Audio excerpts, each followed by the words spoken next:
আসসালামু আলাইকুম, রাসেল রাফি ব্লগ থেকে বলছি। সারাদিন ঘোরাঘুরির পরে পাটুয়া ইরানি বীজ ঘোরার পরে এখন চলে আসলাম হিমছড়ি। এত উঁচু সিঁড়ি ভাই, উঠতে উঠতে পা ব্যথা হয়ে গেল। তারপরে উঠতেছি যে সৌন্দর্য উপভোগ করব, তো কষ্ট তো একটু করতেই হবে। তো আর কি উঠতেছি, তো মাশাআল্লাহ আমার ছেলে আমাদের আগে উঠে গেছে। যদি নিচ থেকে দেখে অনেক নিচা, তো এখান থেকে সমুদ্রের আওয়াজটা শোনা যায়। চলেন আপনাদেরকে শোনাই।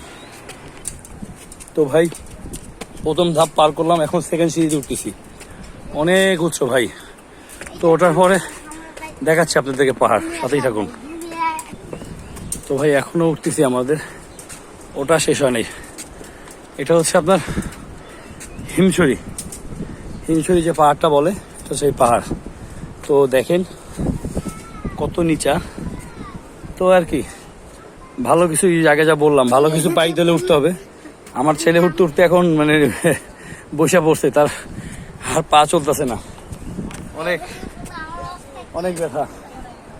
এই যে আমরা উঠতেছি এখন বাপ ছেলে মিলে।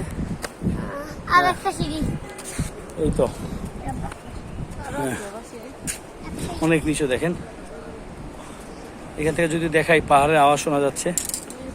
তো আমরা সাগরের আওয়াজ আর কি। আমরা উঠতেছি এখন।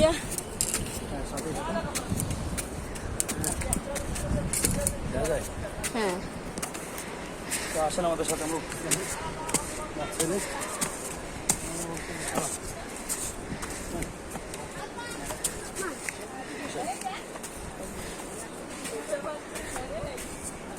আরেকটা সিঁড়ি আছে।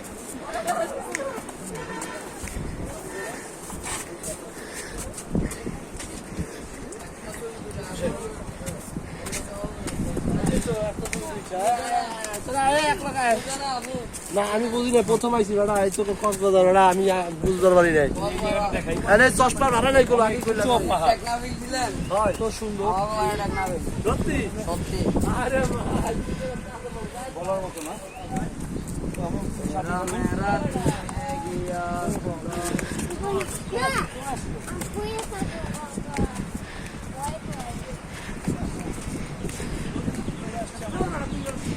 এই পাশে সাগর,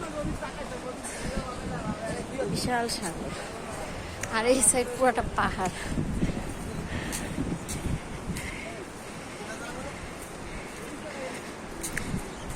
আমি যদি একটু ঘুরে দেখাই, যদি আমার দেখাইতেছিল এতক্ষণ আপনাদেরকে। এই দেখেন, মাথা নষ্ট করা সৌন্দর্য আসলে। চারোদিকে পাহাড়, চারোদিকে। হ্যাঁ, এই আমার ওয়াইফ আমার ছেলে হাঁটতেছে। এই জায়গাটা মানে অস্থির একটা জায়গা, অস্থির মানে মাথা নষ্ট করা। সমুদ্রের ডাক, সমুদ্রের ঢেউ, সব কিছু মিলিয়ে অন্যরকম।